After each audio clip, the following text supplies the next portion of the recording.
You can see the bridle up above the cabin there. That's where the nose gear of the shuttle would latch down. I'm John D. Reinhardt, founder of CaliforniaAirMuseums.com.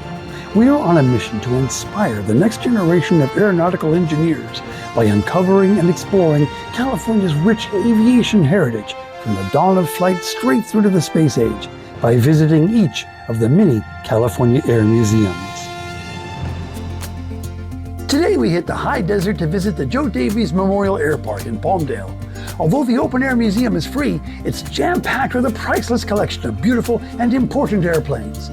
The park is owned by the city of Palmdale. It's named after Joe Davies, a local who commanded Building 42 in the mid-60s in the heart of the Skunk Works days, and also served as a city councilman. To get in, you have to walk right down the maw of a huge jet engine intake.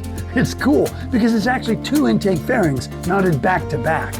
Once inside, you'll be amazed at the sheer number and quality of the planes on display. Right out of the box, you'll find a pair of NASA-owned aircraft, a Lockheed Jetstar and a Canadair Sabre CL-15. These were developed in response to the Russian MiG-15 in the Korean War. This was the plane to beat. There are over a dozen jets here, including this McDonnell Douglas F-101 Voodoo.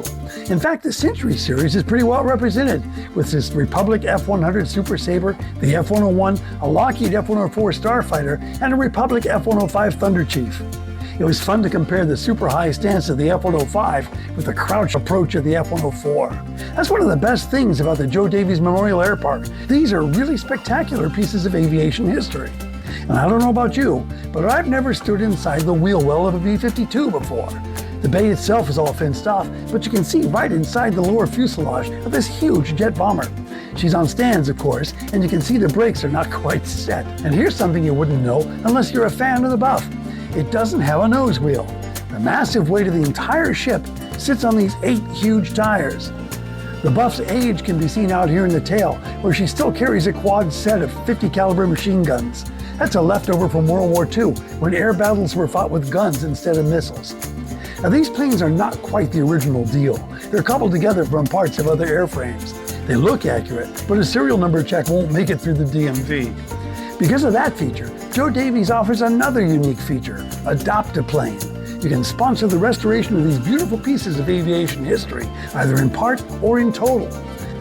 Well, the star of the show for me is this positively ginormous Boeing 747 SCA, or Shuttle Carrier Aircraft. Like the B-52, I can't quite put my finger on the last time I put my hands on a 747 landing gear. This SCA is one of 2 747s specifically modified to ferry the space shuttle from its west coast landing strip at Edwards to its east coast Cape Canaveral launch facility. That is here is utterly amazing. Another amazing sight, and one that gave us the heebie-jeebies, was this Rockwell B-1B Lancer sitting right out there on the tarmac. Although she looks ready to go, we were advised that she may very well be ready to go only into the Joe Davies collection. Now there are a number of favorites to be found here, from the mighty McDonnell Douglas F-4 Phantom II to the Northrop T-38 or the really nicely finished Grumman F-14 Tomcat. Like most of their open-air museums, Joe Davies doesn't feature a gift store. It's a tour-on-your-own kind of place, and easily worth an hour or two to visit. To find it, just take the Rancho Vista off-ramp from Highway 14 east until you see that huge 747.